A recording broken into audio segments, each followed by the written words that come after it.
Hello, everybody. Welcome Hello. to the Summoned Realms Architecture and Video Game Podcast. And I got to tell you, Joe, today is a pretty epic day because we got our first guest of the new realms, the new Summoned Realms, and he's on screen right now. So, would you like to introduce yourself, dude?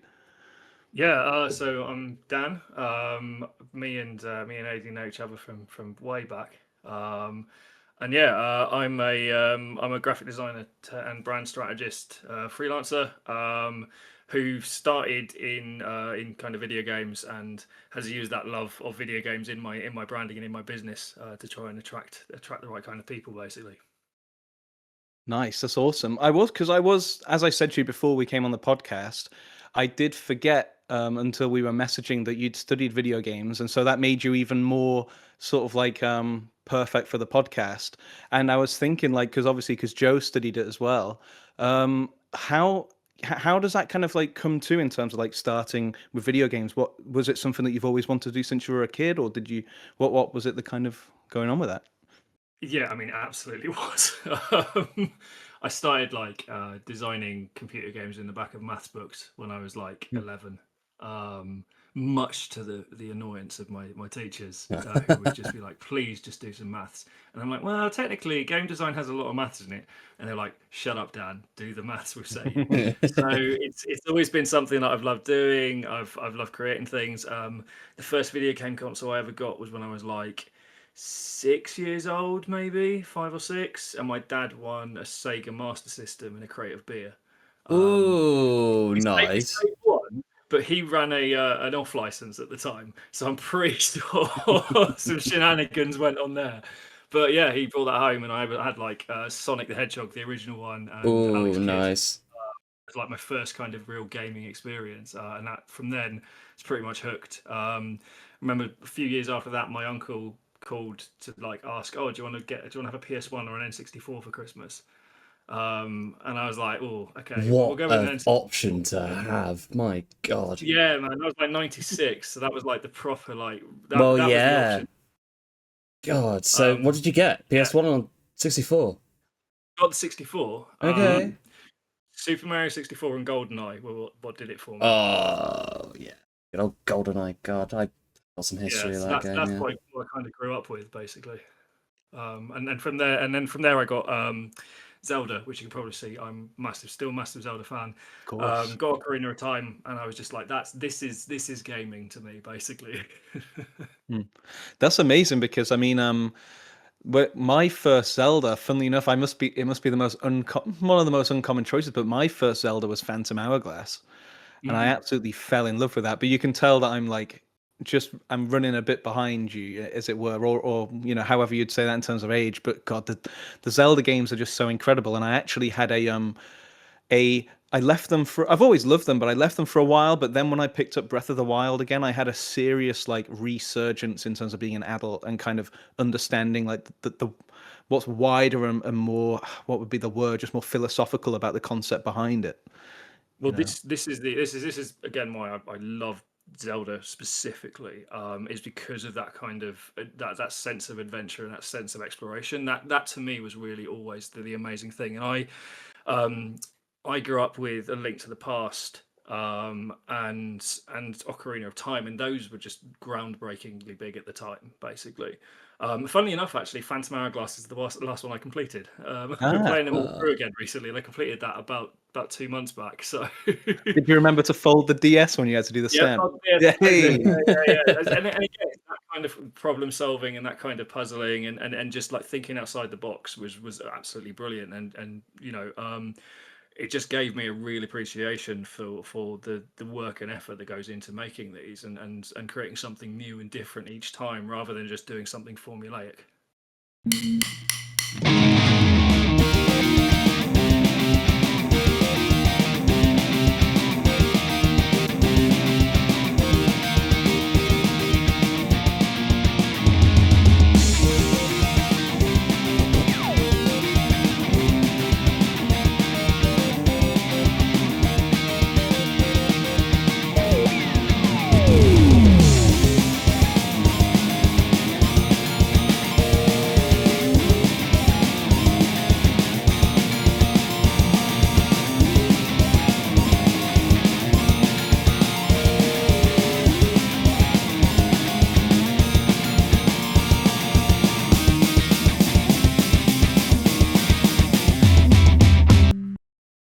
did that weird blue guy just steal our QR code? Yeah, I mean, like from there, we'd be kind of getting to the point where you actually enrolled into video game design, and then what is it kind of like taking your first steps into realizing, like going a bit like, well, both you and Joe have obviously seen like going behind the curtain, and it no longer just being like, oh, I get to play this and just enjoy it. Does it get to a point, when you're building where video games feel completely different, or is it nothing like that and you just loved it the whole way? Or I think it's dependent on how you take it, isn't it? Really, because for me, it's like what I said in our rebrand of this podcast, Adrian, when I was talking about when I started with using the Source engine for Half-Life 2, and I was making Counter-Strike Source maps and then making Gary's mod maps. I guess it's all dependent on what software you start with first, isn't it, really? Because I started off with Source and then I went on to Maya afterwards, then make 3D assets. What was it like with you, Dan? Not too dissimilar, actually. Really? So I was more in 3D Studio Max. Okay, yeah. That's kind of what we had. But yeah, we were using Source as well. We were using Steam. That was kind of the go-to. And again, a lot of Half-Life modding basically was where we started.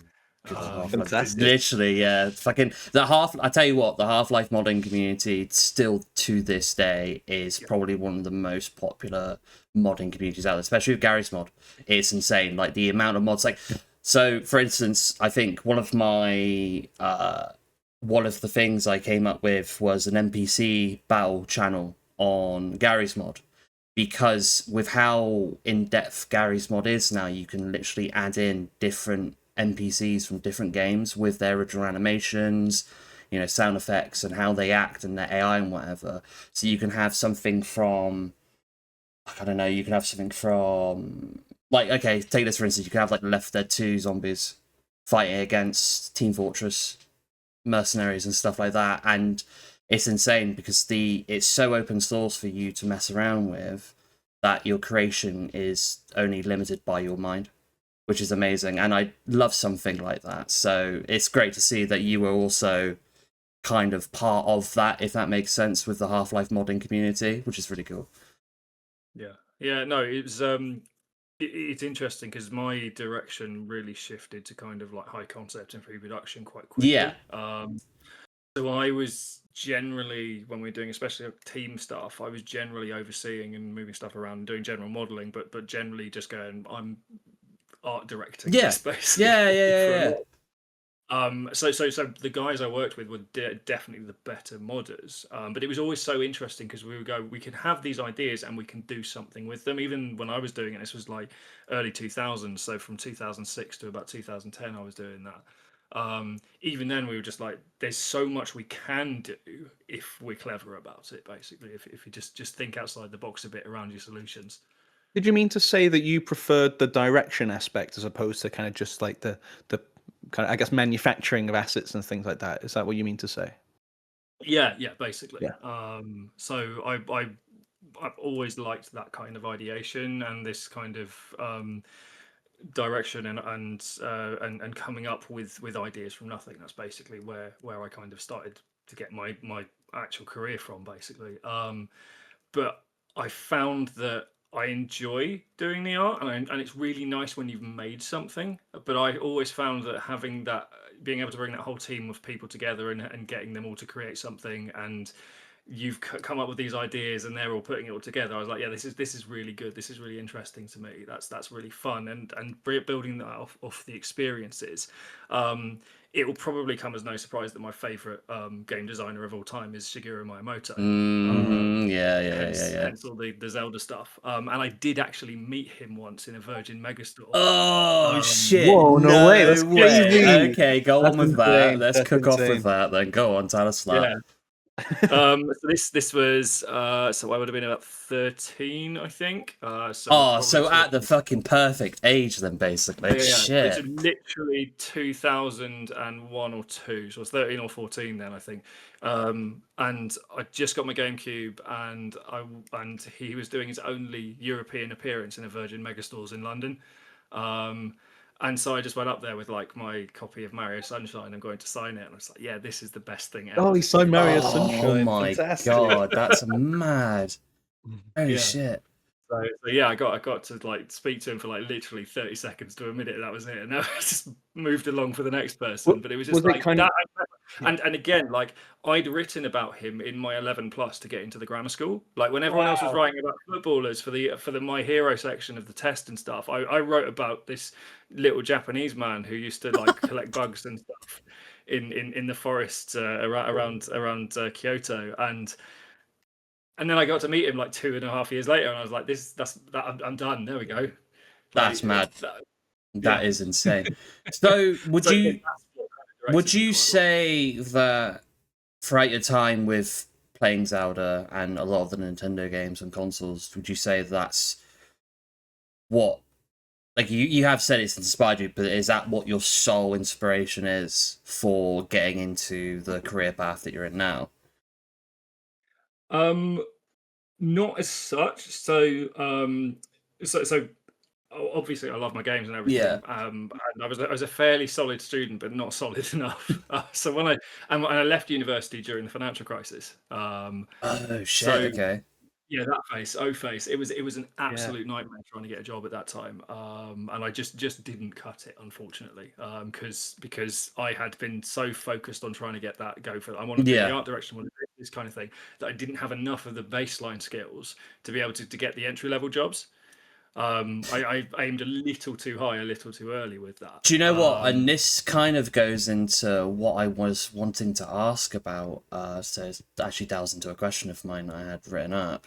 Do you think there's, and I think from I guess it's different in every single person's journey when they go through university, you know, especially when it comes to games design. It's probably different in a lot of courses. For me, there was a massive reality hit and reality check when doing university about games design and learning about it, and then coming out of university and realizing that it's very, very different from what they tell you. I'm assuming it was like that for you then, obviously with the financial crisis. You were in like a round where you were focusing on getting something like that as part of the games industry. But then was it quite a reality hit then when you came out and then you realize, oh shit, like... Yeah, it was like it really was. It was essentially bashing my head against a brick wall for a couple of years trying to do it, basically. And I gave it a good shot. Yeah. And I can say that, and that's fine, and that's what I'm happy with. But it really was a case of like you knew how hard it was anyway. Yeah. Because when we started, I think there were 140 students on our course in the first year. And by the end of the first semester, there were like 100 of those left. I think we had like 40 dropouts in the first semester. It was the same here. Yeah. I think people think that, video games, it's going to be a DOS around, isn't it? We're going to just play some video games and it'll be a right laugh. And yeah, there was some of that, but the actual work and the actual graft that goes into creating them was really it's hard. Really difficult. Yeah. I always because we had a similar thing at architecture school, so we started off with about 50 people and we were down to 25 midway through second year. So again, it was a very like crunch thing, and the head tutor knew that was going to happen. He had in his small little compact little like office desk area, he had portraits printed out like business size portraits. Have a Deadpool. he had like red crosses over each person who dropped out. You know what I mean? It was just, and you could see them. And I remember just going into asking a question and being like, oh, gee, you know what I mean? Like, but I think like that. What I tend to think about when it comes to video game design, and which is one of the reasons I have so much respect for it, particularly from coming out of architecture school, is that it's the major niche and like identity of this podcast is that video games and architecture are far more related than people give it merit, and that there's an untapped market, but it's kind of a market that nobody's tapping into for whatever reason, and it's kind of up to Joe and I to get in there. But also video game designers are not just designing the environment or the assets, like it's also like the physics and the logic and the rules and the very concept that you have to add as well. So it's like asking an architect to design which way the wind will blow as it goes through like the pavilion or something like that. And that's just so the respect there for the profession is so high. It's very much dependent on how solid your pipeline is as well. Because like I've said to you before, Adrian, I work for that GTA community. Don't know that I'm been designing that mod for, and I've been working on. So Dan wouldn't know, but for Dan, I've been working on 3D models for Grand Theft Auto 4 episode, custom DLC episode. I've been working on, and I've been making like the indoor props and the weapon models and stuff like that, and we really do have a decent solid pipeline where I create the assets, I then texture the assets, and then I send them off to my friend who then puts them in and tests them with his friend and whatever. But it's all dependent on if you have a solid pipeline, because if you have one part of that pipeline that's completely like seized up or whatever, you're just not going anywhere, and that causes frustration for the whole entire line of people that are working. Like, it's insane. Like, I don't know if you've experienced it, Dan, but I've experienced it a fair bit in my time.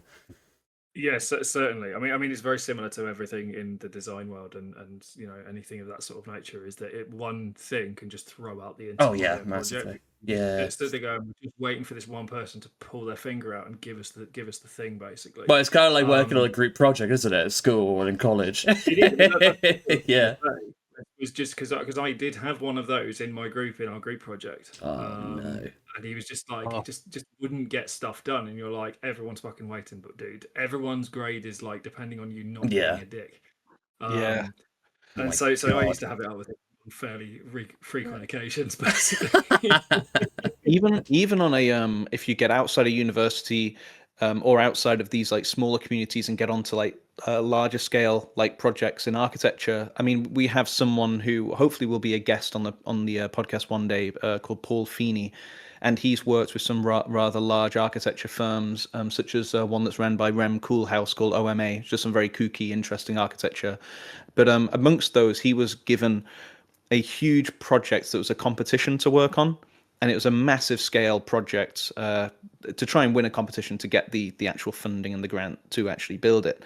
And he was working on it for months and months and months, like probably like 60-hour, 80-hour weeks, just crazy, just like going crazy. And all of a sudden, out of nowhere, like a year and a half in or something like that, just some inordinate amount of time, whatever higher ups go up to him and go, "We're not doing the competition anymore.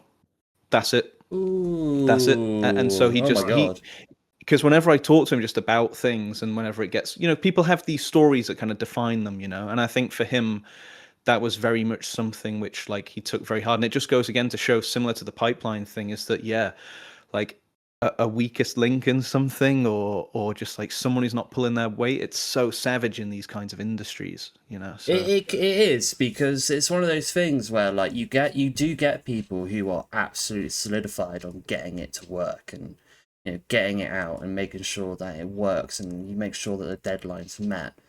And then you just have one person who's just there like, nah. Do you know what I mean? Like, and you're just fucking there like, mate, just get on with it. Like, please. Like, for fuck's sake.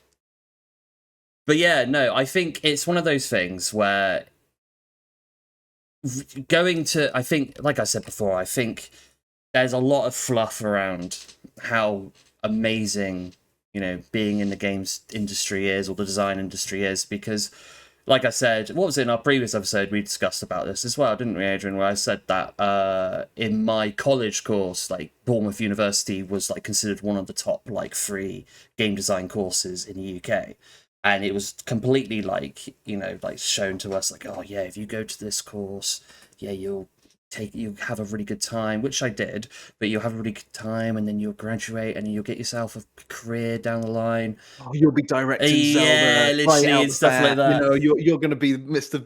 And then you get there, and you're just kind of there, like, nah, like this ain't what it was. Like, what are you talking about? So I don't know if it was like that for you, Dan, at all, or if it was completely different. I mean, we like were in that kind of generation where like parents were going, if you work hard, you can have anything you want, basically. Yeah. If you do well at school, if you eat your greens, if you do all that shit, you can have literally whatever you want. And so we were like, okay, great, amazing. And then I got like into my head, I was like, yeah, I'm going to be a video games designer. I'm going to develop this awesome, incredible game that I've been, drawing in my fucking maths book since I was 11 years old. And then unfortunately, you get to university and go, oh, there's 140 other kids here who have the same dream as me. Yeah. Okay, that's that's sobering. All right, well, let's see what we can do with that. And then you know, you get out of a university and the world's turning and things are changing, and you go, actually, this just isn't viable for all of us to have this. It's incredibly incredibly competitive, and sometimes it's just not going to happen. And I think that's quite a sobering thought. And all you can really do with that is, rather than wallow in it, go, what have I learned, and how can I actually use Yeah, that? of course, yeah. Change things. But I think you're absolutely right. It can be quite disillusioning when you kind of get out and go, oh shit, we're all just going for the same 6 tester jobs. You know, we're doing all this kind of stuff. And you know, I do have people I know who are in the industry who are doing things. Like I know one of the high up quality assurance testers for Sega, in Nice. specifically working for Creative Assembly in Total War. Oh wow, really? wow. That's really cool. Yeah. Yeah, which is awesome, and there's some really cool people doing some really cool things. But you go, I just didn't get there. No, that's true. Like I think, yeah. And to be fair as well, they're fewer than you think as well, because you go, actually, I look at like, you know, back at the people I knew at university. I go, how many of them are actually still working in video games now? And I can count them on one hand. And some of those people, it's because they set up their own studio, like, you know, because they had the backing to be able to do so. And you go, actually, it's a slim margin of people who actually get into it properly. But that's not to say you shouldn't try. No, that's very true. Because I remember when I dropped out, I was still there. I was like, you know what, I'm still going to chase it. And I did, you know, like I ended up doing a lot of volunteering as 3D designer for a few projects. And it still goes on today, and I enjoy it. But it is one of those things where, like, it's a lot of people think, oh yeah, getting into the games industry is going to be a piece of cake. But actually, it comes along with so many hurdles and barriers. I can imagine it's the same for you, Adrian, with the architect course as well. Well, you know, what I would say to this is that what makes my story slightly different, and I'll keep it brief because I think this is where we can get into where you found your niche, Dan, like, you know, working through and kind of being forged through these things that you go through. But for me, I did get the grades, and I was like award. What happened for me is when I came out my BA, I was given an award, like the Dean's Prize for Architecture, and as I was given that award, my future employer was stood there in the audience. So it was the kind of thing where, like, okay, wow, look at me, I got this big award, you know, and I got the grade, and then, like, you know, a couple of people want to hire me and so on, and I did get a job. But the 2 times where I worked under architects were horrendous, like probably the worst experiences I had in my life. And I happened to land these like psychos, like just not nice people, and that really killed my love for the industry, but it still made me love the craft and appreciate the craft, and even helped me to ask wider philosophical questions of what is this gulf between the industry and the passion, or whatever you might call it. But then also from that is, I have a friend who she worked really hard at the same uni as me. She graduated, and she got a job at Norman Foster's architectural like design company. So, well, Norman Foster, like Lord Norman Foster, kind of needs no introduction. He is the high-tech architect, or the architect of Britain in the 21st century, like the Gherkin, and just so many projects in London that have his name on it. But he is the guy. But she left that job really quickly because she was in, I think, the model making department or something like that, and she was just worked to the bone, and she hated it. And this is the thing, is that, like, on this, you know, when you flip things around, it's like there might be people out there who appear to have made it or whatever, but your fate can be so much different from just like what you were told. You know, well, it's kind of like, it's kind of like music artists, isn't it? When you really think of it, I think that's probably one of the definitions of that is when you're creating music and then you finally get a label to sign you up, and then that label will literally work you to the core. And I guess it's probably the same with that in the games industry. Because I've never worked for a AAA company, or like even like a really solidified indie company. I've only ever worked for like indie groups or like small projects. So I don't know what the full extent is like. I don't know if have you worked for like indie projects or AAA companies on your end, Dan, or has it always been? So, so one of my problems when I was younger is I did not play well with others particularly well, God. and Yeah. that is something I've worked on specifically to make sure that I do. I'm very good at it now, but when I was younger, I just wanted to be quiet, wanted to be left alone, wanted to do my own thing, and that wasn't conducive to the kind of thing that happened. Now I did work on one game for a company in my placement year. And unfortunately, after that financial crisis was in full swing, they went bust. All this kind of stuff. So that's No. why. Yeah, Are you a lot able of to that. do? Are you able to say what game it was, or is it still under I'm clearly NDA? going to.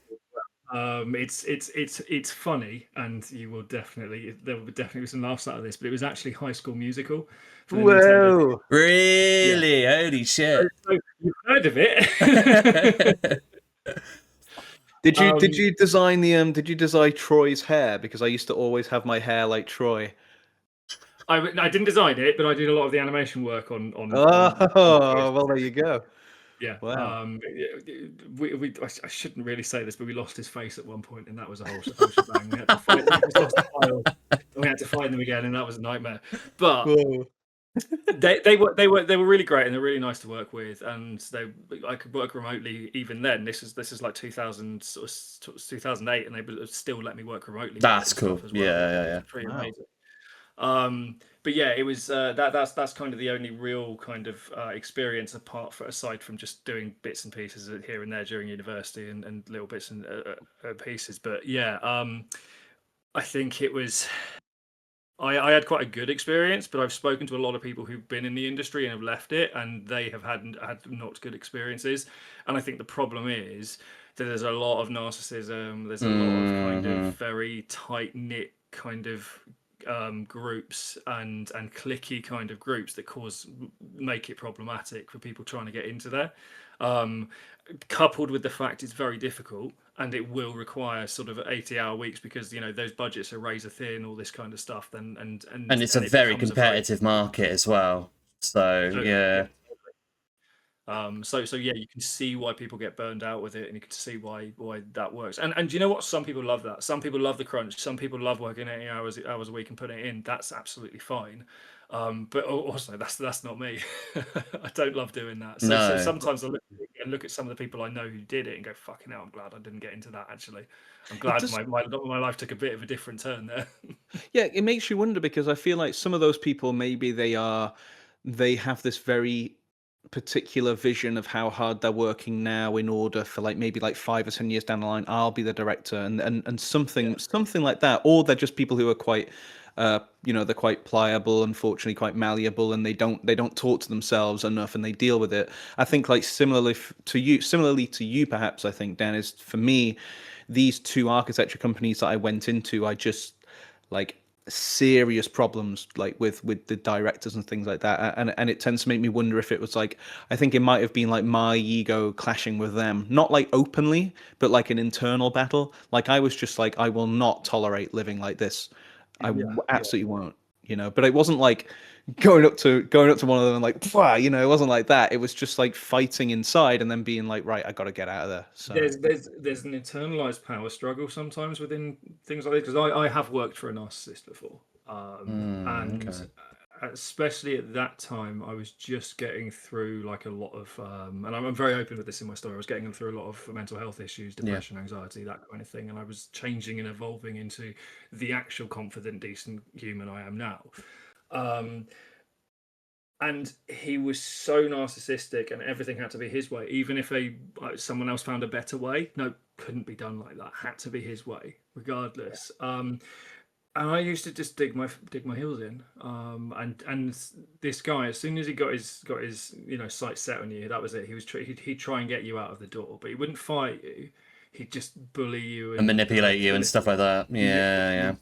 And I was there, and this is actually quite interesting because this is where, again, a lot of the video game design work I did comes in, because I did a lot of work with player psychology, high concept, pre-production, that kind of thing. But the key thing was that player psychology bit. I did the psychology, and gaming psychology is about manipulation. It's about getting people to do a certain set of actions in a sequence. It's all manipulation, basically. It's all suggestion. It's all that kind of thing.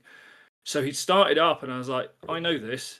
I know this psychological turn, and I know exactly what to do with it. And so I dug my heels in, and I forced him to fire me, basically. Yeah. And that took a year and a half. I was working for this narcissist, just doing that, and I was like, no, you're not gonna get one Yeah. over on me, basically. But not everyone has the strength and willpower to be able to do that. And that's and you know what, they shouldn't have to do that. That's the really important thing about that is, and unfortunately there's an old guard that sits there with these narcissistic tendencies, and they create a very poor working environment for people that people unfortunately sometimes just have to live through.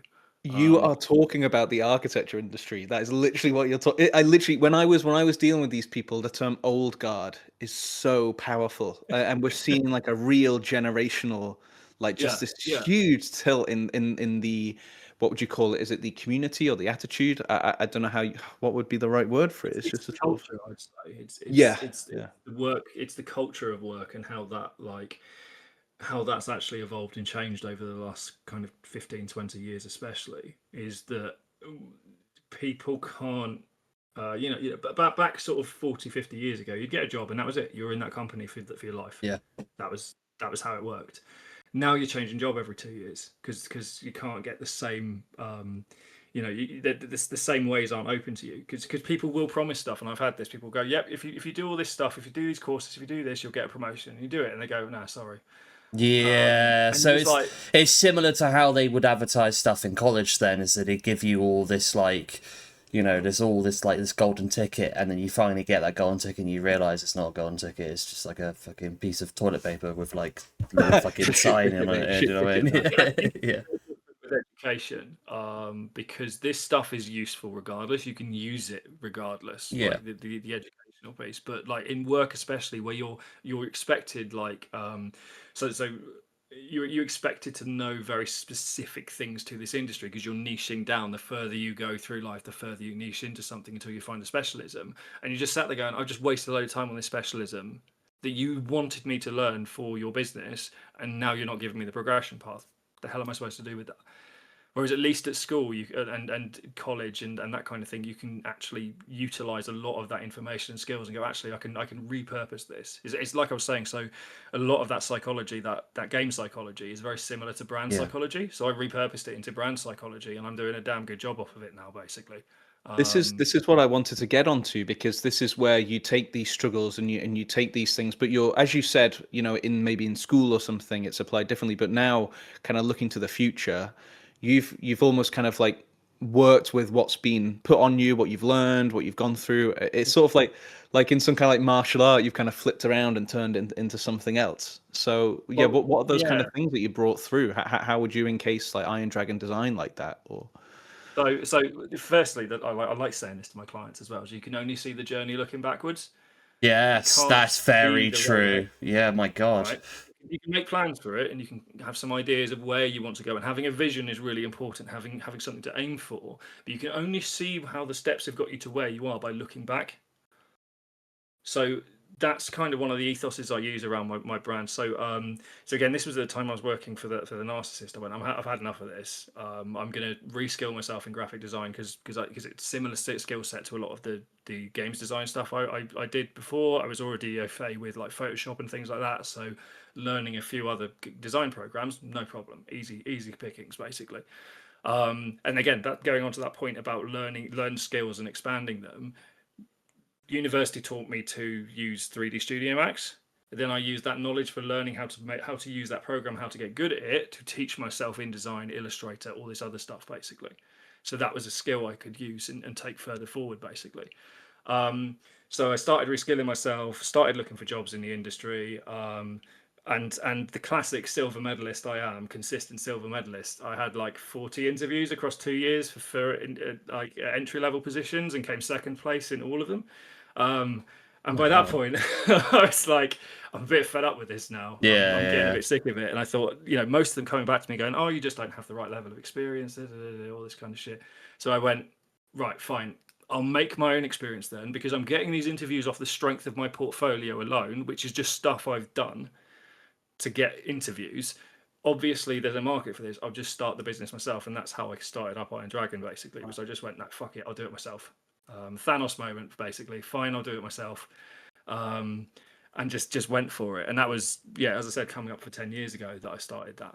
I mean, what I wanted to say from that is that because I think, as you said, was it 2016 that you started Iron Dragon? Yeah, Yes. right, So that was around the time that I was at uni, and I remember sort of being on Facebook, and I think you were posting on there. And over the kind of 10 years, is I've always, whenever I've come in and out of Facebook, when I've come back, I've seen you post, and I've noticed that, like, when you were first posting, if I recall, I didn't really understand what Iron Dragon Design was, and I didn't know you too well either, so I didn't have too much to ask. Yeah. So I was just kind of like, oh, okay, like, I don't know Dan, he's starting this company, like, I don't know what it is, like. But then one of the reasons why I came to invite you on the podcast is because over the last few months, I've kind of gone back to using Facebook and using it a lot now, and you've always been there making a post and laying it out. And the more that I read what you were talking about, and there was more like anecdotes and more things like talking about the services and things like that, I started to really form in my head like what your company is, and it just comes through really strongly. And I think, like, because when I went onto your website, and I think Joe has looked at some stuff as well, obviously. So he said it's freaking awesome. Like, first thing he messaged me back, he was like, "This is amazing." Yeah. And to that, what I really liked was and I've got them noted here, that on the front page, it's kind of the first three key images you have, and they form, I think, three of the major services. It's like a couple of swords, a map, and a satchel. Yeah. And I was thinking, like, what do these mean to you? Because when I mean, I know they're described on the website, but everything about what you're doing screams the hero's journey. Yeah, because that's essentially what I'm doing for people is and it's funny because, again, this comes back to me wanting to be that storyteller and be that person that pushes things through. Is that's what I'm doing for my clients, because I work very heavily in brand in brand identity. And so what that generally is actually the structure of understanding what makes the brand different, what makes it unique, and how we can attract people using that uniqueness. So that means things like purpose, vision, mission, values, character, tone of voice. But most importantly, what's the story there? Because that's what's connecting people. Because stories are, have been used across ages to connect people. That's what video games are. That's why I got connected to video games. It wasn't just the playing and the winning or anything like that and competitiveness. For me, it was stories. That's why things like Zelda and World of Warcraft and things of that sort of nature were really important to my journey, because I really loved and got involved with the lore and the story and what was going on there. So Iron Dragon evolved pretty much over the last 10 years to push more towards that way. And when I first started, you're right, you probably wouldn't have known what it was, because I was trying to be safe, trying to be corporate, trying to be what I thought people wanted me to be, so that I could be a good, a good You can get the designer. work and be safe, like, Yeah, that's exactly. it, Be safe, get the work, and just work with people. And then I went, actually, I don't like this. I'm not feeling like myself. I don't feel like I can go out and do the best work I possibly can, because I'm not giving people myself. And that also meant understanding that some people won't like that. Some people go to my website and are just like, oh my God, not this fucking nerd. And that's fine, because we're not going to work well together. Yeah. And that's the strength of branding, is it goes, yes, you, no, you, basically. That's the whole point, basically. So for me, having those icons on there and that all that kind of everything that's on there, it's all to create a feeling. And that feeling is exactly what you just said there. Is that idea of the hero's journey, is that idea of exploration, of discovery, because that's the first thing I do with my clients, is a big ton of exploration and discovery. I'm looking for their story. I'm kicking over rocks. I'm pushing over like logs and stuff and going, what's under here? Why is this interesting? Why should people care about this? How do we make this an interesting part of your story and your journey, so that we can make your clients come to you and go, wow, you understand the problems I'm facing and how to deal with them. So what's the biggest client you've had in your time of working independently? So I did some work for I was working quite a lot in travel tech, actually, pre-COVID. So most of my clients were in travel tech, and there was a massive one called Pegasus, who had sort of 8 worldwide offices. From their home office was in Phoenix, in Arizona, And they had like New York office and Tokyo office Right. and this kind of thing. So that was pretty amazing working with a massive brand like that. Now, unfortunately, when COVID hit, I lost 90% of my clients because they were all in travel. So not ideal. Can I ask before we move on from that one, because as Joe's asked, like a super large client, but then you think you try it 2016, you started, 2020 or 2019 is kind of when COVID kicks in. What would you say to people who are looking for like large clients or things? Like, how did you get that? Because that's international, and you were kind of budding at that point. So Yeah, so I got that through a contact I met networking. We got talking. He really liked what I was doing. He worked in it very heavily. He was marketing in the travel industry, and he was like, "I need a team of people. I need a graphic designer who I can use and trust to wheel out in front of clients who will do the right stuff and say the right things to them, basically." So that's how I got into that. Um, and that, yeah, thinking about my larger clients, that's always been the case. So I've got a cask whiskey client in London who I do some work for, and I love whiskey, which is brilliant. So actually very handy. And they sell by the barrel. They sell essentially as an investment. So you buy a barrel, they keep hold of it for 5 to 10 years. You gain money because it gets better. Yeah, of Basically, course. Yeah. doing it. But I met them through someone I was networking with, who was a PR specialist in the drinks industry, and they needed some help on telling their story. So that's how I got into there and went up to their offices and did all that kind of thing and had some whiskey tasting. nice. Yeah. Because it was a good perk of the job. Now, Did and they it ask? Did they do negotiations before or after the whiskey? yeah, they did. Of course. But this is kind of one of the steps on my journey that I found, and it was tricky to start with, but networking, and it sounds so bougie and so knobbish and that kind of thing, but getting a good network of people around you is really important. Oh yeah. And the more you start to enjoy it and start to be yourself, the easier that becomes. So I started it literally three weeks into starting my business, because someone said to me, "You have to start networking. That's how you do it. That's how you start doing it." I was like, "Okay, so that's what I've got to do." And the first time, I was like literally like a deer in the headlights. I could not speak to people. I was just like, "I don't understand what this is. This is terrifying. There's all these accountants in suits, and I'm way out of my depth." But as I've grown and evolved and changed, I'm very well known in kind of like my online networking scene, especially because everyone's like, "Oh, it's the Iron Dragon. It's this guy who's like just turns up, it rocks up in t-shirts, and he's just like, this is me. This is how I am." You're either attracted by it or you're put off by it, but either way, you're going to feel something. And that's kind of a lot of the way I try and do my networking and try and deal with that kind of thing. Is I'm looking to make relationships. I'm not looking to sell at people, especially in the room. I'm looking to go, how can we help each other? How can we, push both our businesses forwards? How can we collaborate? How can we do this and that? Sometimes it would be a case of, actually, you do need my help. Here's what I can do for you. But generally speaking, I'm going, right, how can I help you? And Yeah. that kind of selfless way of doing it comes back. There's a very karmic kind of attitude to good networking.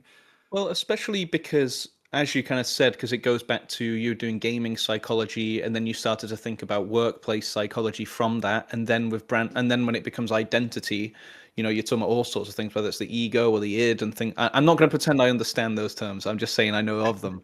But what I mean to say more is that what you're giving people is, it becomes this win-win, because many people will create a company, but they haven't sat down and thought really deeply why they want to do that. They may find something about their past or a particular moment, or just like the pure, like the flow state of joy they get from doing it, or they actually shouldn't be doing that at all, or anything. But many of these people, they don't give themselves the time to what might seem like a therapy-esque thing for some people. It becomes like, hey, just tell me about you first of all, and then before you know it, they're probably like at the pub with you and being like, oh my god, Dan, like you've like sorted me out here. Like all of these cross wires are like this, and I'm gonna get into work, and you're gonna do the logo, and you're gonna do the cover sheets, and you're gonna do this, and then we're gonna like fly, and then you're like, I just love doing this. Yeah, So, that's literally it. It's funny you say that, actually, because one of my kind of flagship products is called Brand Adventurer, and it is literally, we're going to delve in, we're going to do all this stuff, we're going to run across some wires, we're going to find all the really cool stuff in here basically, and get it defined and written down, because it's in their heads. It's always in their heads. They've always got it in there. The business owners always have the ideas, but the minutiae of running a business day to day means they forget it, and it gets muddled, and it gets all put all over the place, because they've got, it's difficult. They've got a million and one things to do, especially early stage. And I ran it for this guy who lived in Dubai, and he was working for like aeronautics companies and things like that. He's pretty good at that, but he had an idea and he wanted to do that idea, but he'd been sitting on it for 2 years. So we sat down and we did this. We had a fantastic session, absolutely awesome, really good guy. We hit it off fantastically. We had a really great conversation. And then by the end of it, when I sent him all the stuff and all the sort of breakdown of what I saw, he was really happy with it.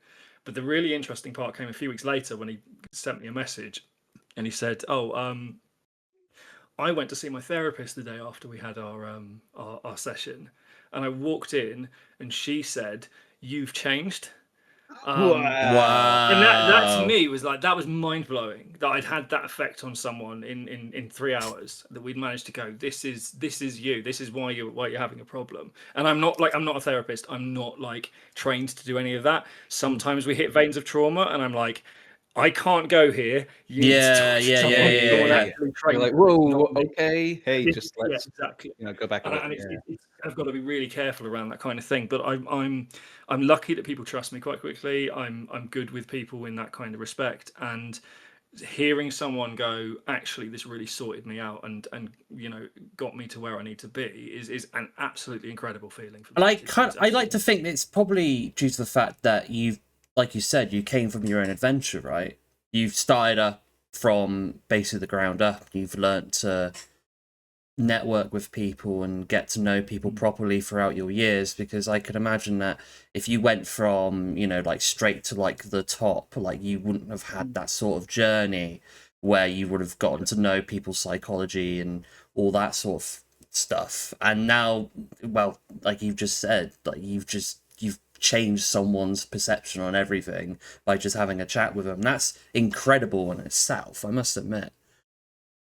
Yeah, I mean, it's an amazing privilege to be able to do.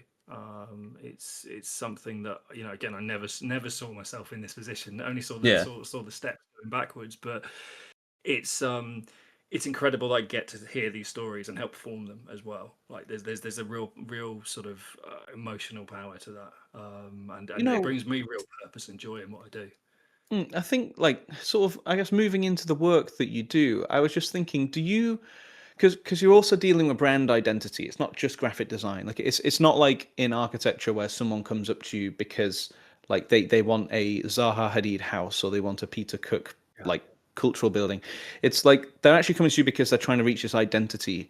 But do you have a style that runs through your work? Do you feel? Do you have a visual aesthetic, or do you actually does it kind of change with every client, or?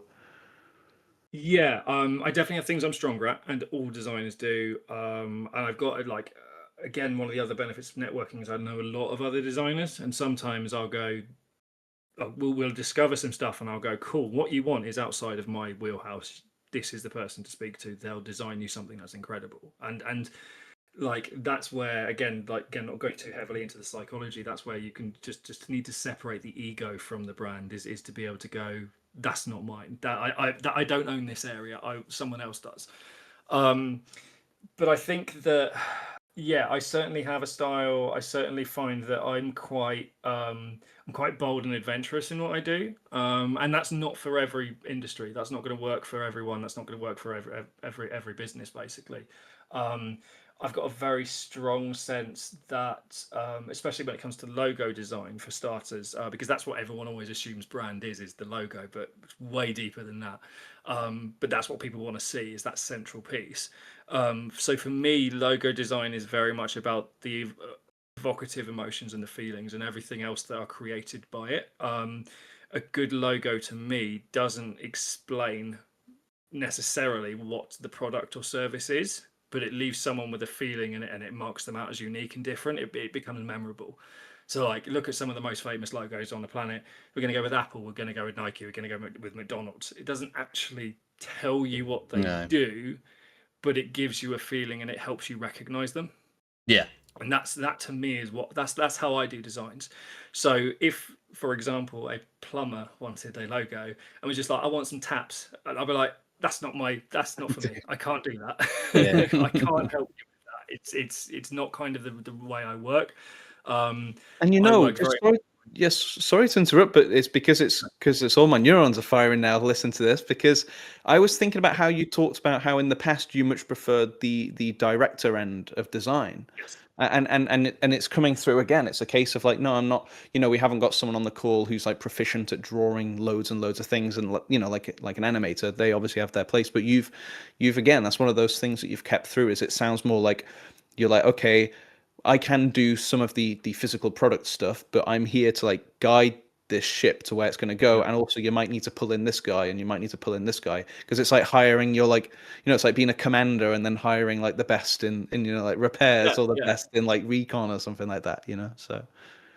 Yeah, and I think that's quite important, and people forget that about business. Is actually like the designers I see who don't do so well are the ones who are so busy trying to get as much work as possible that they don't focus on the bits they really love, and they don't say no to anything. So they and kind of they end up- overstimulate themselves a little bit to some degree, or yeah, and the problem is that actually has the opposite effect, because it destimulates them, because they're doing stuff that doesn't fit and gel with their purpose and why they're doing it, and so they end up just doing stuff they don't really like doing, and it kills it, and it makes, and it burns them out. And again, this is again something I'm very good at with my clients, is helping them find the things they love doing and helping them understand how to connect that to what their audience wants, basically, so that they don't burn themselves out, so they don't start regretting starting their business, or resenting it. Some people in business resent what they've done because they just don't like doing it anymore. Yeah, and imagine the strain that must put on their like family and friends and things like that. It must be so difficult. Yeah, because you're so built up to believe that if you don't succeed, you're a failure, and so then you start just doing it because otherwise you're a failure. and then the onset panic that's comes really in as well. Yeah. God. So would you say that over the time that you've started your company and you've now quite a few years into it, would you say that your way of doing things has changed over the years? And do you reckon, has it changed, or has it always been the same? Have you always had to kind of change your ways in terms of how the world's changing and stuff like that? Yeah, it certainly has. I think that it naturally evolves and changes. Bringing it back to brand for a second. Brand is an iterative process. It's Yeah. not a one and done exercise. You don't just do a thing and then that's it forever. It's constantly evolving and changing as markets shift and new products come in, and new competitors come in, and new technologies evolve and all this kind of thing. So things are evolving all the time. So what I'm doing now is not the same as what I was doing 5 or 6 years ago. It's based on that stuff and it's based on what I learned from it, but it's evolved into something new as I've gone, oh, actually this needs tweaking so that it's better for my clients, so they get a better result out of it. I should probably do a bit more of this and a bit less of this. When I first started, I used to do websites as well. And this again goes into purpose. I really fucking hated doing them. The stupid thing was, obviously, I did games design and I did coding. I knew how to do it, but I just didn't enjoy it. But I'd do it because I wanted the money. And then actually I went, no, I'm going to hand this out to someone who wants to do this. Yeah. So that I'm free to then look more heavily into this strategy. And it's again this kind of niching thing. As you evolve yourself and you learn more, the theory is as you evolve and learn more, you learn more about what you like and learn more what you're really good at, and you push more towards that kind of thin end of the wedge, basically. So yeah, it's I think it's perfectly natural for that evolution to happen and occur, and for things to change. I'm interested to see what I'll be doing in 5 years' time. It's a case I'm now thinking about the idea of consulting and doing that kind of thing. That I would not have thought about 5 years ago, let alone 10 years ago. Yeah. So there's always change. Damn. Well, I mean, I wanted to ask you something which might be a bit of an abrupt change because it might not be directly related to the business. It depends where it goes. But have you ever read, I think it's Joseph Campbell's The Hero with a Thousand Faces, or have you heard of it? I have heard of it. I haven't actually read it though. No. Yeah, I wouldn't be surprised that you haven't read it because I couldn't find it online and I couldn't find it in any library except there was like I think it was a library in Bournemouth had one copy and it's like it's a real tome, but it's like the reason I bring it up is because I didn't read all of it, but it does go through essentially this guy Joseph I think it's Joseph Campbell or it could be George. No, I think it's Joseph Campbell, but he really does break down all he basically spent so much time listening to all of the kind of fairy tales and folk stories and things from all around the world, including like religious and pagan, as it were, and took them all and categorized them into very specific archetypes, but then took alternatives between the archetypes. So one classic example could be like the wise elder or the wise sage, but then even from that he took like the hero departs on the journey, but also the hero doesn't depart on the journey. So he'd take like two things between that, and he would go into and he'd basically he every chapter started with I think a story about the Buddha, and then all these different ones that he pulled, like say in somewhere in like East Africa or like an Inuit tribe or something, and then he'd end it with Jesus Christ, and that was kind of how he'd like bookend these things. It's incredible to read. It's huge, but you might find it easier to just go by chapter with the ones you're most interested in. But with that is you've got on your website you've got archetypes, and I've seen those those being applied to brands and things as well. But like with the archetypes, do you have a service where people that you work with find their archetype through what you provide them, or is that just like something the archetype thing you've written about as a side? Or So yeah, I actually have like a quiz that people can do. Like it's a 5 minute like BuzzFeed style quiz. It's a really good lead magnet. It gets me a lot of emails. oh, does Um, it? Okay, yeah, cool. because people love that kind of shit. People like if you went, what kind of this are you? And they like, I don't know. I want to know. And if I've got 5 minutes, yeah, okay, I'll do it. And Mm. Well, it's quite good psychology, for isn't that. it? That's literally what it is. Yeah, It is it literally is. psychology. Yeah. Oh, It's that's basically mad. that.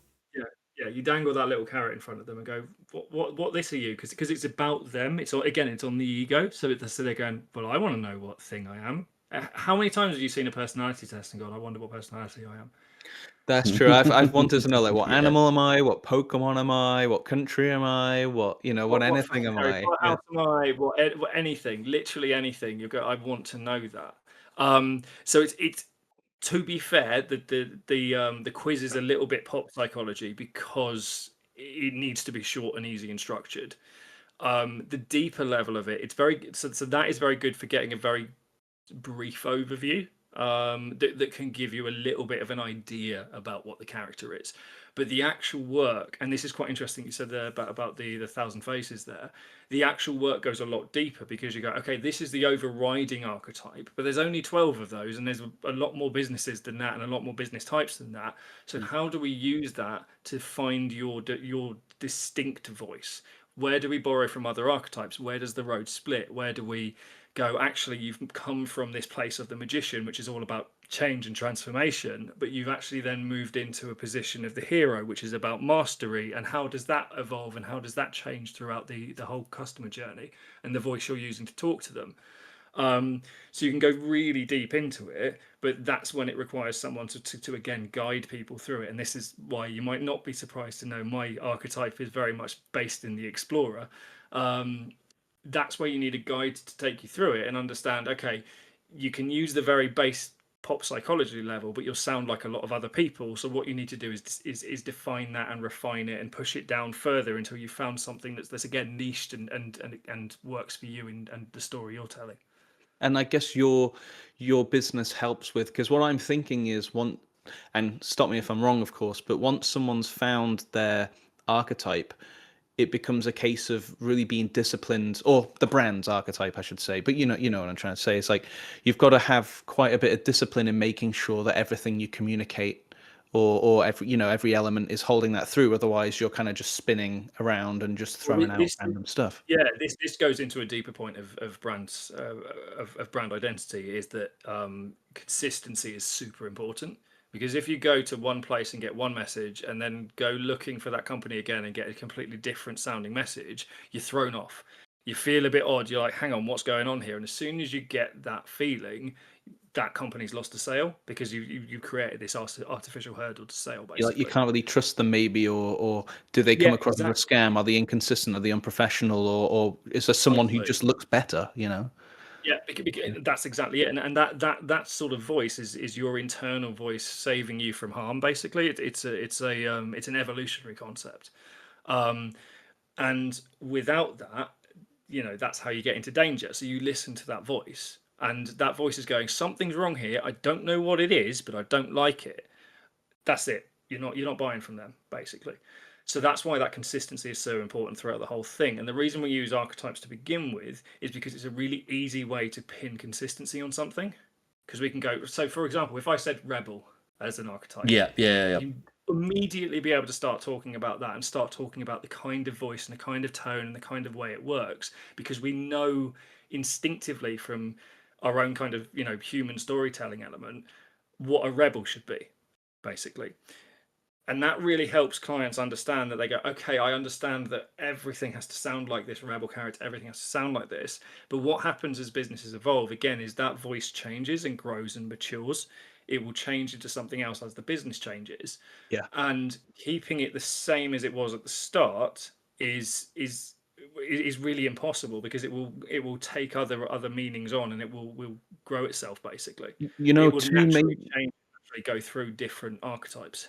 Well, I mean, I was going to say, like, two major instances I can think of with that is, the first one is quite obviously McDonald's, because they start, I mean, well, when I grew up is not where they started, but where they start, and we'll all know this, but like, it was like, you go sit down with Ronald McDonald and Grimace and the Hamburglar, and you get in this little party room if you're really, if you're lucky enough to get that. But then today, it's like this dark olive green, and then it's a very corporate sort of looking place to go eat, and it's not like it used to be. Yeah, absolutely. And then from there, the second one I would say is the Harry Potter series, and now that might not be as obvious brand wise because the books kind of physically had the same illustrator, but at the end of the day, when you're opening up or watching the Philosopher's Stone, you're like, oh boy, like, oh, Harry's having, oh my god, oh, he's living in the thing, and oh, how magical, Dumbledore, the big, huge beard. And then, like, when you get to the end, you're like, murder, murder, murder, kill, kill, kill, bureaucracy, government, and then like the Order of the Phoenix is literally 1984 for kids. That's what I realized. And so anyway, when you watch it again, you'll be like, oh right, she was trying to bring in lots of rules. Okay, but anyway, I guess it really is evidence, and it's evidence that point is that these great brands, or at least the ones that are most recognizable, are conscious of this, and you're able to. That I feel like your niche is like, you're not yet approaching like Nike and Mackie D's and stuff like that, but you through your networks, you're meeting people who can really do with that treatment, and they might have not even thought they were kind of worthy of it, but you're actually like, no, let's bring this to you, and let's, I can get a hold of this. And well, absolutely, because this is what I really like, and kind of goes into sort of my purpose with things as well. Is I fucking love an underdog. I love me someone who's been trying, but been told no or battered down and things of that sort of nature. Because that was me. That was where I was when I started. And so when I see people like that who are just like not confident in themselves, not able to get across, but they've got a real passion and a real love for what they do, I'm like, I want to help you. I want to get you to that place you want to be, and I want you to be able to, take big swings at things and be able to do that. So for me, like, yeah, it's really cool being able to say, oh yeah, I worked for this big company on this big thing and did this thing. But actually, for me, the real grit of it is actually learning these stories of individuals who've been through tough, hard, difficult things and come out with a business and come out with something that can help people. And I'm like, that's incredible. That's an amazing story. Why aren't we telling this? Why aren't we telling people about this? So for me, that's really like the vital thing. And to bring that back around to video games, that's what I loved about playing games as a kid, was just seeing these, like, these stories unfold and feeling involved and engaged in it. So it's quite an amazing kind of thing to be doing. Especially with Link, in terms of like, especially with Inner Tears of the Well, you must have played Tears of the Kingdom, I imagine. Oh, to death. To Good, absolute good, death. good. Because I just love the way that you go in there essentially as the character who's completed everything in Breath of the Wild, and then you get hit with the what's the name the ooey stuff? You know what I mean? Just like the kind of Oh yeah, the I'm having a gloom. mind blank now. The The goo, and gloom. yeah, It's the gloom, yeah, and the glue. but then you watch the hearts go do do do do do Yeah, do yeah, do yeah. do, and there's something very like it's also a bit fourth wall breaking because the Yeah, cutscene is incredibly like it's very great like storytelling and very dramatic, but also while you're watching something which is very like realistic as far as story stuff goes, they pull your health bar in front of you, make it large in the center of the screen, and then go and it just like and then the master sword breaks and that's again it's just another classic instance of like that's like some serious suffering or being pulled down or something that can like just really incept in your heart like oh my god this is serious now. It's not just a cutscene that's just playing. yeah, yeah, exactly. And this is again just playing on those emotions, using that storytelling, those tools to create an emotional connection as quickly as possible. It's identical to what I do in branding, basically, because you have to pull people in quickly, otherwise they won't continue. Basically, they won't continue down the path. So you have to do something drastic almost, and that's going to grab their attention. Um, and it doesn't have to be like fear based or anything like that. You can do that with other emotions as well. But it's definitely a case of I've really loved that kind of oh god, okay, something's going on here. It's something I've got to actually pay attention to kind of way of dealing with it. Are you the type of person that would like absolutely dive in on like a really big project? Like if you see like a really big project coming your way or something that from a client is like a massive project to go upon, like does that excite you as a person? Are you like really excited for something like that? Yeah, like I really lose myself in those big projects, especially. So when I naturally quite a lot of the brand identity work that I do then evolves into brand refreshes, rebrands, that kind of thing, because we go, well, we know this stuff now, and what you've got currently doesn't match that, so we have to work on this, and we have to look at this next, basically. And you kind of again like we're using the Zelda analogies quite a lot, but it's like you're standing like in Breath of the Wild when you've just come out of the cave and you stand at the edge and you can see the whole of Hyrule open out before you, and you're Yeah. like, that's what it is to me when I start these projects, because I'm like, there's so many possibilities Yeah, here of where we could yeah, yeah, yeah. possibly go.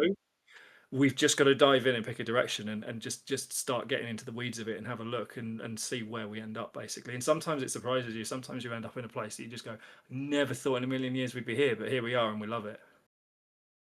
That's Oh incredible. yeah, that's really awesome, and I'm glad that you've found something that you really love to give to other people, because there's and you don't want to get too stuck in like the negativity, but there are people out there who just think that business, career, life is just about, I don't know, doing what your parents told you to do, or things suck and just get on with it, or like just never changing. I think there was someone who was a structural engineer as like a consultant at our architecture school, and he was having just like a conversation with my friend who was on the masters. I wasn't there for the conversation, but my friend told me this because it was so savage to hear.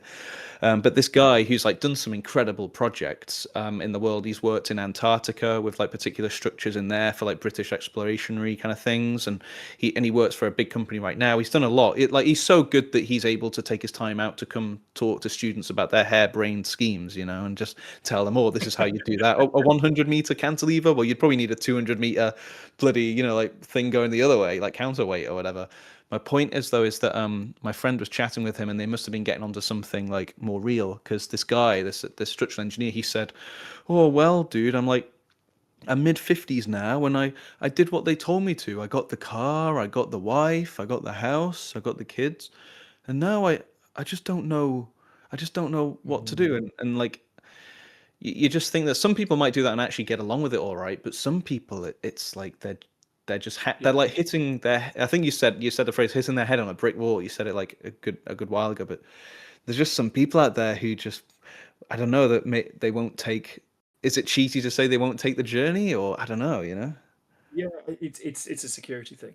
You've been told to do this and you'll get the reward from it, and they've got some of that reward, and now they're afraid that they'll lose everything they've got. And it can be really difficult, and that kind of, again, that kind of purpose piece, and understanding that actually your purpose is not to sit in a four-walled, cell in an office for 90% of your life. It's to do something else. Um, I think that's really powerful. And again, I feel really lucky to have hit that brick wall thing so early on, because I went, well, this is bullshit. This is all bullshit. What, there must be something different. There must be something better than this. And that gave me a lot of room to like explore myself and explore who I am in the world, and find my happiness and find my purpose.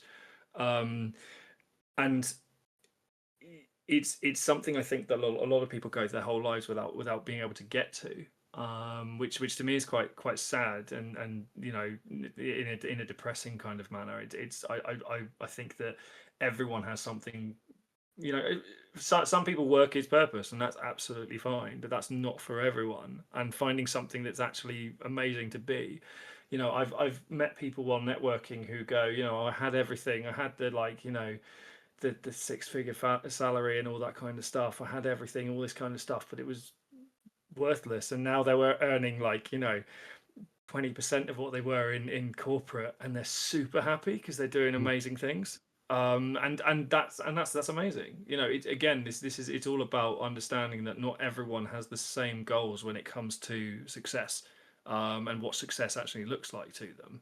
We've been told that success is the car, the house, the wife, the kids, the life, basically.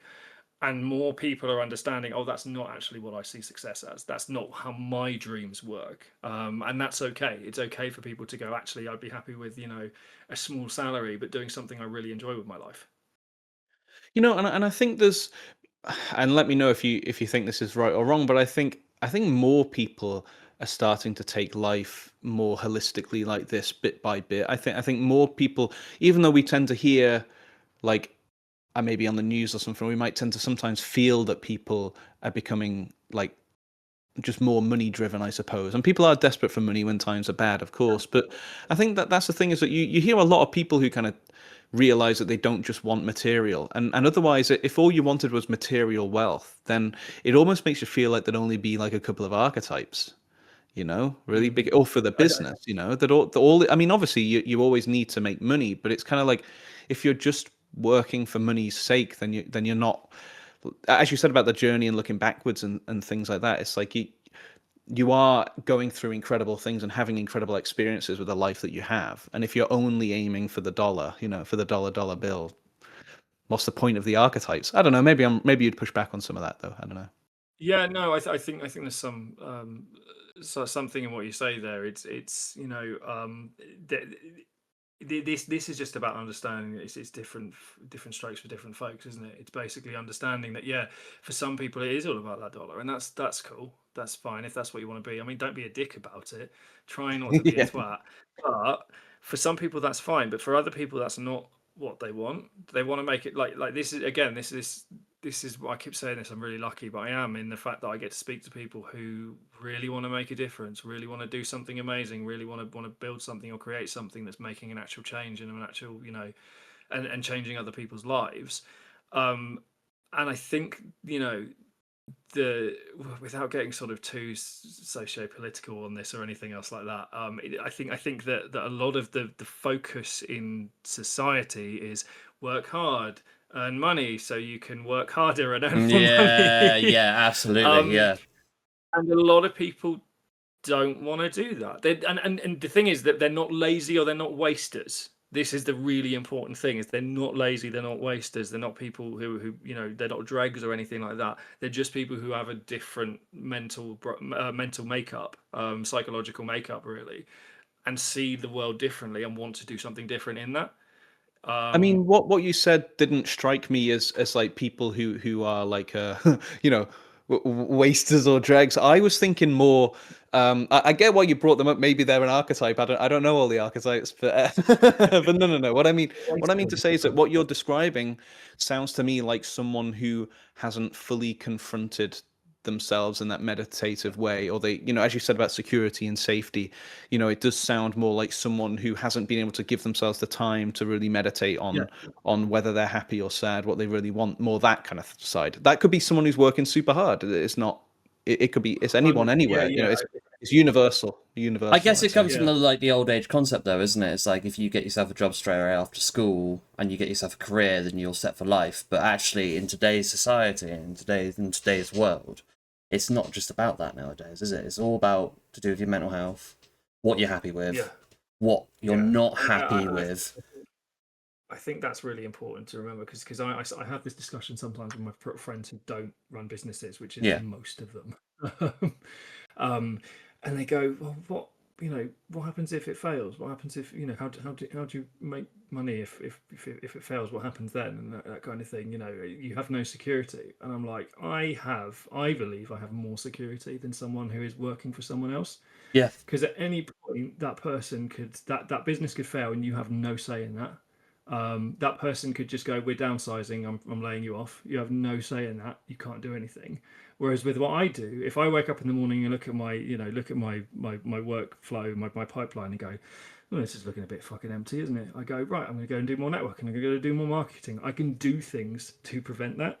And so I think there's a really interesting awakening from people who are going, actually, getting a job for someone else isn't always the be all and end all. Sometimes actually being able to do things off your own back, having that agility and that ability to go, okay, well, things are changing. I've been through, again, whatever you think of these things from a political point of view, these are seismic changes. Since my business started, we've had the Brexit vote, COVID, and economic downturn, and I'm coming up for my 10th birthday in a couple of months. Basically, I'm still here because I had the agility and the willpower to keep changing things when I needed to. And I think that the reason I did that was because the rewards are so great. Not financially specifically. I mean they're good. I pay myself a good scratch because of it. I'm doing well. I'm doing better than I ever did when I was working for someone else. Wow. But the other things I get from it, the freedom, the ability to make my own rules, the ability to that feeling I get when I do make a sale, when I do get someone on board and we start talking about their brand and their business is absolutely incredible. And those things to me are really, really important because they give me sort of purpose and meaning and a real sense of doing good. And that's amazing for me, and that's what gets me up. You get those days sometimes where you think, fucking hell, would it just be easier to just get a job somewhere, to just go and work for someone else? And then 10 minutes later, I'm like, fucking no, I wouldn't be doing this. I would be doing this thing. Yeah, this is amazing. I love doing this. Why would I even think that? And I think that's kind of becoming more acceptable for people to go, I don't want to earn £1 million a year. I want to earn enough. And I want to have a cool thing I do. I've heard it from a lot of people who don't earn like a 6K or the 6-figure salary, or have like the white picket fence and the family and the big house and the car and everything. Like, I've had a lot of people, because I've networked with a lot of people throughout my time doing like 3D modeling and so on. And like the happiest people that I've come across are the people who have the free reign to do what they want and what they're happy with and whatever direction they feel they're comfortable with. And I feel that's probably one of the best ways to go about it, especially nowadays in terms of like, well, in anything to do with like arty or anything to do with something like design or anything. I think if you're stuck in like a corporate sort of pipeline, you don't get the full, I don't know how to really describe it, like the full happiness, there's a lack of a better term, I guess. You often find there's something missing there, because they fulfilled a version of success that isn't their own. And that kind of mental drain is quite hard for people. That's why burnout happens. That's why all these things happen to, especially to corporates, because they were told that to be successful they need to do this and they'll be happy. And then they've gotten to the top of that ladder and they've gone, I've done it, I've reached the thing. Why am I still unhappy? Yeah. And that's when that internal kind of voice just goes, because you haven't listened to yourself. because you haven't done that, and that's when it all breaks down, because they go, I've spent half my life building this thing that I didn't want, or I didn't Wow. want enough Yeah. to make it my whole life, and that's very difficult for people. And again, like, I work with quite a few people who've come from corporate backgrounds, and undoing some of that training it can be quite tricky. But it's always great to see them evolve and go, oh my god, I can do this amazing thing. I can do it. I can just do it. No one's going to stop me. No one's going to make me do a 1,700-page PowerPoint presentation on the 6 major points of why this is important for the business. I can just do the thing. Yeah. And people light up at that because they've been given that freedom back. Wow. It's crazy to think about that. It's really powerful though, and it's very true. Like living for what ultimately is someone else's goal that's kind of foisted on you, or you've presumed it to be the right goal. I wanted to think about you brought up a very interesting way of thinking about being a freelancer, or running your own business, and completely flipping the script on security, which I'm very fascinated by. And because I wanted to kind of say it in the way that I interpreted it, and because this is also an architecture podcast, it's not just a video game podcast, I'm going to make it a bit architectural, because obviously the parable of the man who built his house on sand. Yeah. I think it's like Jesus said it in the Gospel of Matthew, I think. But if you think about that, and obviously the house on sand gets swept away in the storm, the house on stone doesn't. We get it. But I'm not going to read out the gospel. But if you think about it, what you've done by your company being 10 years old and starting from zero money in, starting from scratch, starting from I have to learn the programs, you have chosen every single rock and carved it into each stone that forms the foundation. And on the other hand is when you're working at a company and they have to downsize, or they have to kick you out, or they don't like your attitude, or whatever, there is something in those foundations that wasn't there to support you. Like there's a reason. It's either you, or there's something happening to the company that hasn't been built on correctly, or even in architecture you get ways of working on foundations where you have to go back down into the foundations and kind of re-prop them up, or build proper ones, like proper pile foundations on bloody sand or whatever. But pardon me? I'm thinking of Castle Point now. Oh yeah, with all the nets under the. Wow, yeah. That's a very Bournemouth-centric reference. That is so. Yeah. No, well, that keeps it. Yeah, on. I mean, like, but that's the thing, is that I think that's another way of understanding what you've done by having 10 years behind your back. That like you started to build it really from the ground up, and you feel like, and we're not trying to jinx this or anything like that, but it's like you're in a really happy position, and you've built something up. Whereas, as you said, that there's, I mean, Joe and I, we work for other people. I mean, but I'm trying to get this off the ground as well. I'd love this to grow large enough for Joe and I to be able to go meet people across the world, or go on crazy trips and get all expenses paid, obviously. But, I hope. But no, I know that's a very long way of saying that, but I'm really glad that you've been able to explain that. It flips the script on so many of these concepts so strongly, and the people who are listening, in their millions, will all hear that. And okay, there's a few. There'll be millions when they watch it back. But yeah, right, exactly. But I just want to say, yeah, I think that's amazing how you flip the script on all of that, and that's very impactful. Do you think, with how you've come about with your company, do you think that more creative flows of being able to just start up companies, or just more creative flows in general, should be brought into education a lot more?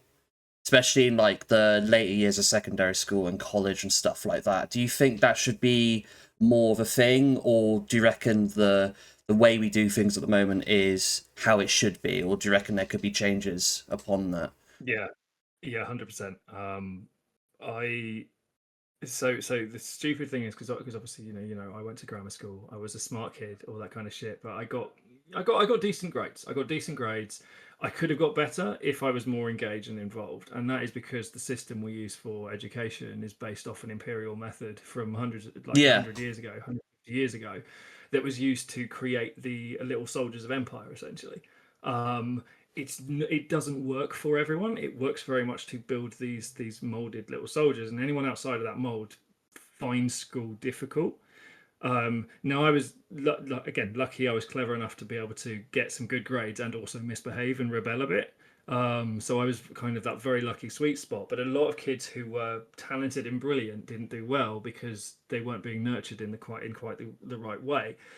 And again, I didn't sort of think about that starting my own business was actually a path for me until I was literally about 25, literally mid-20s. And that's early, to be honest. There's a lot of people who I meet who are in their mid-40s, late or early 50s who've just started their first business. And I think it's something that should be more taught in schools. Like, yeah, you do business studies which you can do in kind of like year 11 or whatever, but it's not it doesn't really teach you about actually the minutiae of starting a business and running a business and all this kind of thing, and the sheer option of it. So I've done, on a couple of occasions, I've been to schools to talk about the journey and to help to like give kids like hey, this is something that you can do for yourself if you have the grit and determination to give it a go, basically. Because I think that's important. I think it's important that kids understand that there are different paths, and that if you're not in a position where you are academically brilliant or more kind of like school brilliant, as I call it, which is like fulfilling the roles that school wants you to fulfill, doing the tests and doing the coursework and doing this kind of thing. Just because you're not that doesn't mean you can't do well and do something you're proud of. There's a lot of other things you can do, and I think the more kids know about that at an earlier stage, they might not start it, but early, but they have the idea that it can happen and they can do it, and they might like later on go, actually, this is something I can look at now that I have the space to be able to do. So I think it's important. I think it should be changed up a bit. I think more needs to be done around that. Because I remember when I was in my second year of college, and my tutor, God rest his soul, because he was one of the brilliant tutors I've ever had. I remember I was teaching the pre-16s and the year ones on how to do like simple stuff in Maya, like how to move a cube with simple animations and whatever, and how to like, how to like texture a cube and how to form a cube and stuff like that. And I would sit down with these like pre-16s in year one. Oh. So Oh no! Oh no! We lost him. No! Not again! No. Cube. Maybe the cubes come back. Hang on a second. Maybe. Oh, hello. Hello, we back? Can you hear us? Back? Yeah, I can hear you. Right, sorry about that. Okay, so the last thing we heard was that someone put a material on a cube. Oh, right. Okay, God, the cursed cube. No. Okay, so sorry. Internet issues again. So what I was saying is that when I was teaching the pre-16s and the year ones on, in terms of like doing just the simplistic stuff, like our tutor Paul, he would always tell us like, do what you want. Like, as long as you're following the units, you're following the course and whatever, like, be creative, like, go with the flow, like, you do what you want. And I remember I'd sat down with these pre-16s and these year ones, and they were like, see, naturally they'd be nervous and scared and stuff like that. They were there like, oh God, like, especially when you bring up Maya with all these like buttons and shit like that, you're just there like, you could just see the panic in their eyes, because you got that golden like title of like, oh, this is a game design course, and then you get to the actual program yourself and just there like, oh my fuck.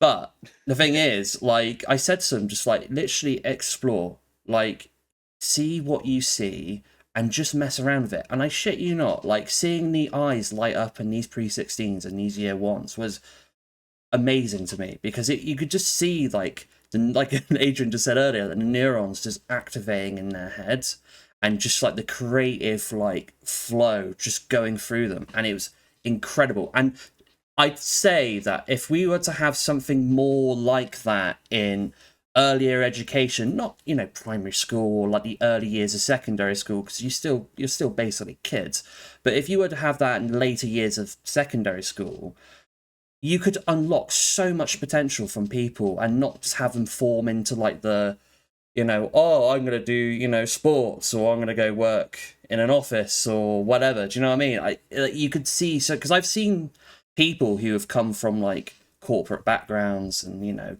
different backgrounds that isn't creative or architect and whatnot, and you give them something like Blender or Maya or whatever you use, and they create something that you just go, shit, like fucking hell, like that's mad, like it's insane. And I feel like we're missing such a vital part of what we could be doing, you know? What you're talking about is play. This is the part of education that's often missed, is play. Play is so important to creativity. It's so important to be able to do things without having to worry about the output, because that's the issue with a lot of life and a lot of, you know, quote unquote jobs, is you're worried about what the output is. Yeah. The output is the important thing, not how you got there, not what you did. It's the output. Is the output good enough? And play is really good for this, because it actually gives you that your brain a chance to just essentially mess around and figure things out and learn and understand. And that's why it's so, you know, vitally important. And again, it's really good that this is on a video game kind of esque podcast, because they're very important for that development and for that understanding, because they get us to think more laterally around problems, especially for, you know, certain games. Again, I do a lot of strategy games, a lot of stuff like that. I mentioned Creative Assembly and Total War earlier. I play that all the fucking time. And this kind of thing gives you that ability to work through problems in a safe environment, because there's no wrong answers, because it's about the journey. And if you can get into that mindset more, you get more creative output, especially from an early age as well. Especially from an early age, yeah. Well, this is why we have like reception, where kids go in and they just start playing, and it's not just so that they can you know, start communicating and start like sort of socializing. It's also really important because it's really good for development. It's really good for problem solving. It's really good for all this kind of thing. Basically, it just gets lost after that point. It doesn't get picked up again, which is where I think the problem is, really.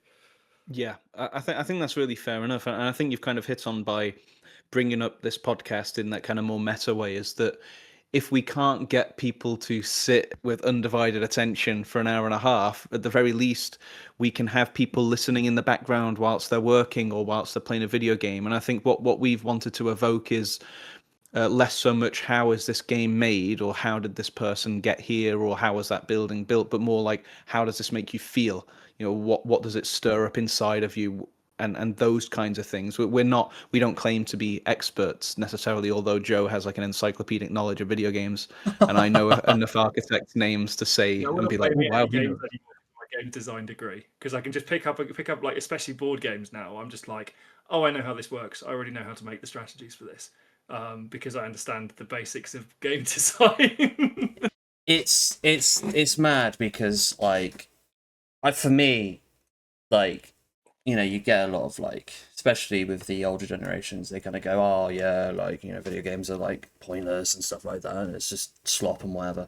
And you just kind of go like, yeah, but hang on a minute, like, I was playing in Virtua Cop when I was like 4 or 5 years old on a Sega Saturn. Do you know what I mean? And I was just involved in like the creation of it, like from a young age. Like, I just thought it was the best thing ever. And oh no. Oh no, we're doing it again. Oh wait, you're back. No, you're back. Oh, wait. Dude. No. So yeah, you only left for a couple of seconds that time. That's all right though. But yeah, no, like, I just like, don't get me wrong, like, don't introduce kids to like the violent shit straight away, because then you are literally manipulating their young brains and whatever. But I think even if a kid's like at an age of 4, like playing, like here's a good one, for instance, like one of the Lego games where you got to like put the fucking shit together and whatever. Like, I remember when I was 4 years old, 5 years old, and I was playing Lego Castle Builder on the PC, and you'd literally like be building like stuff, you know, with the in-game editor, like a castle and whatever. And like, that sort of stuff is just so vital for kids to like learn how to like just do basic stuff. 3D, it's thinking in 3D. Yeah, space. literally. Like, it's like a concept of problem solving, you know, manipulating programs so it does what you want and stuff like that. And I just think stuff like that should really be introduced so much earlier into stuff. Well, this is it, because like, again, going back to my 11+, my non-verbal reasoning was through the fucking roof, because I played video games for years. Yeah. I understood patterns. I understood how these things worked, and I could put them into war. And it was and these things exist. It's just a case of, again, people get scared because they get, there's all these fucking news stories and it's the boogeyman. It's the easy thing to blame. It's just a case of being responsible and just making sure that there are limits to these things, as with anything else. Yeah. It's not inherently bad thing. It's another tool for creation, basically, and that's what people need to sort of see it more as, is going, actually, this thing is a tool that can be used to learn and to develop, but overuse is also bad. I've got a really interesting question for you, actually, and because you talked about a lot about psychology and whatever. What's your because me and Adrian did a podcast episode when we were basically doing the prototype of this podcast. We did a. Give him a sec. Give him a sec. Oh no, am I off again? You're only gone for a little bit. It's you were saying when we on the prototype of the podcast. Yeah. So we're on the prototype of the podcast. God, I really need to get an Ethernet cable. Fuck it out. But like, no, I was saying that on our prototype of our podcast when we were doing it last year, we had an episode where we were talking about in-game purchases and loot boxes and stuff like that. Now, obviously, that's been a massive thing in the last, I'd say, 15 years or so. I mean, it really kind of kicked off with Counter-Strike Global Offensive, with like getting the boxes and stuff like that. How do you feel about it, coming from someone who's based around psychology in terms of video games and stuff like that? Are you with it, or are you against it, or do you think it could be changed to something a bit more better? Like, what's your opinion on it? So this comes down into it's essentially gambling, and this is kind of the darker side of that psychology, is the addiction kind of psychology. It's especially easy for people who play video games to get addicted to that kind of thing because for two reasons. Firstly, for addictive personality. Generally speaking, people who love playing video games have those traits in them in varying degrees. And secondly, as well, these are nefariously designed with psychology to hit that hit the exact spots that make you want to do it more. So it's basically a case of it hits that spot of first of all, it hits that kind of like FOMO kind of, I want the thing, I need the thing. Then it hits the kind of dopamine levels of that kind of like, oh, am I going to get the thing? Am I going to get the thing? Yeah. And then you get either the feedback loop complete, which is, I got the thing, that's amazing, now I want the next thing. Or you get the mild frustration of, oh, I didn't get the thing, but there's another opportunity. Yeah. And one of the psychologies we dealt with in video game design was frustration psychology, and understanding that the best games have a very good way of, and this is looking at like difficulty and things like that. If a game is too easy, you put it down because you don't feel like there's a good enough reward for your time. Yeah. But if a game is too hard, you also put it down because you're not getting any reward. You're not getting any dopamine hits. You're just getting frustrated. Yeah. So the games that get it right have a frustration level that means that at all times you are in a position where it's hard enough that you've got to concentrate and you've got to do it, but it's still within reach enough that actually you can achieve it, and you're going to get that dopamine hit. And so that kind of it's an amazing science and psychology, and how some games get it perfect and other games are way off with it in kind of the difficulty levels. And like the Souls games. Let me just stop you right there, okay? Yeah. Because the reason as soon as you said that, I think we were all grinning, because I've had in the previous, and what we'll do is we'll start to wind this down because it's been an hour and a half and we've had you for a while. But I will just kind of say is that I have on the prototypes, which are still on the channel, but will be coming down eventually and being put behind like a vault because they were like the old school stuff. But we did have an episode which was basically my Elden rant, and it was all about God. It was all about Shadow of the Erd Tree, the greatest episode. It was. I think we did it as a finale as well. I think for season 2 or something like that. I think it was something where like, I think I might have done a whole episode on either Dark Souls or Elden Ring, but also there was we had like a segment that was my Elden rant, and it was talking specifically about what you're saying about how I felt that Shadow of the Erd Tree, if you imagine like a graph of like too easy, too hard, and Dark Souls was perfect at just whacking against the fair upper side. Yeah. For me, Shadow of the Erd Tree just started to show like the series go over the threshold. But I think that what we could do is, I think that'd definitely be something for another time, because one, as I said, we've had you for a while, so we will let you go. But also, I think just there's so much that we've touched on in this episode, and it's been so amazing. And I think also, since we did bring it back to video games, and that, I think, if you did want to come back, obviously, like, it depends how all right we've been or how busy you are, but we could, well, we can get into anything, but especially like what you talked about, psychology with games, and like getting really into the nitty gritty of what you learned at school with that kind of thing. Really get I think into it'd be depth of brilliant it to as get into well. that. Yeah, absolutely. I think something like that would be Yeah, absolutely fantastic. I Yeah, think I'd love to do a more focused one on that kind of thing. Yeah, I'd be well up for coming back.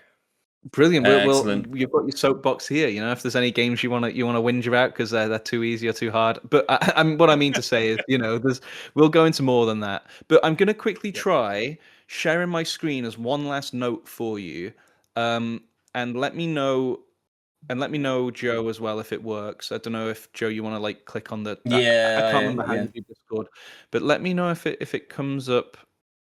Oh, it's There we go. Yeah, there we go. So you recognize that, Dan? Yeah.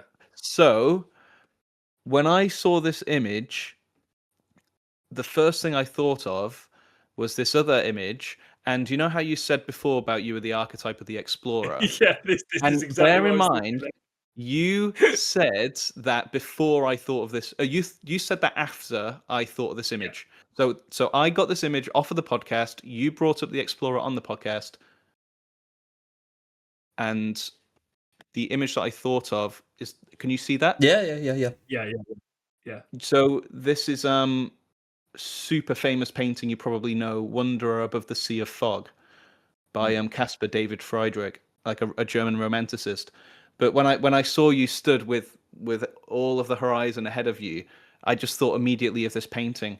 And but what's also amazing is that, like, as much as you said the journey is about kind of like, or there's something about the aspect of looking backwards, is you cannot doubt that you're still, just like in this painting, there's still so much to go see in the future, and just go grab it, and it's all out there. So Exactly, because to get up there, so that shot was taken in Tasmania, a place called Cradle Mountain. Tasmania, wow. Fucking hell. Yeah. In fact, actually, that's about 2 hours before I got engaged. Wow! Oh my god! There's a story behind it. Like, I'm up there. That my wife to be, she didn't know she was going to be my fiance at that point. She took that photo. But the point is, like there was a journey to get to that point. But then I'm looking out and going, and that's the journey to come. And there's a real kind of balance there, and it's really interesting how that can kind of like make you look at your position and go, actually, I'm doing great. I'm really happy with how this is going. I'm really excited for the next bit, and this is all really awesome. Incredible. I'm glad I got to get that in at the end, because I thought I would find a way of doing it. But on the other hand, I don't know Discord very well, so I barely know how. I think if I click this, I think you guys stay and I stay, and I click this. Hey, there we go. Yeah, there we go. Baby's first steps in Discord. Yeah. But anyway, what we'll do is we'll leave it there, and I'll say thank you so much for coming on, Dan. Thank you. And yeah, My and pleasure. Thanks for having me, guys. Great. also, this is your chance to share in front of, I think, all 11 subscribers for now, soon to be 111,000. Let everybody know how they can find you, and anything else you want to share like that. Yeah, the best way is just as I said, you've already mentioned my website several times, so it's probably easier to send people to there. IronDragonDesign.com. That's where you'll find me. That's where you'll find a lot about the stories and how I tell them, and it will give you ways to get in contact with me as well. So we'll have everything down on the description, definitely, and then we'll probably have a pinned comment with your website on there, so we can have people go to there, because it would be amazing to have, if we do have people coming from our podcast to you. I think it would be amazing for them to see your work, because I think it's fucking fantastic personally. So yeah, but thank you so much for popping on. Honestly, it means a lot, and to hear someone else's point of view as well, in terms of like the education and psychology of video games and stuff like that, is actually really like mind opening. Especially when me and Adrian, we just ramble, and then to hear you like come in and just be like, wow, and it would just like, oh shit. Yeah, that's true. Literally. Yeah. But yeah, no, thank you so much. But that'll be it for now, guys. Thank you very much for listening or watching. I appreciate it. Dan, yet again, thank you. Adrian, thank you as well. And yeah, we'll see you when the next episode gets recorded. Yeah, we don't know what that'll be next, but it will be an episode, and it might involve both architecture and video games if you're lucky, but we just don't know. So, Bye. see you guys.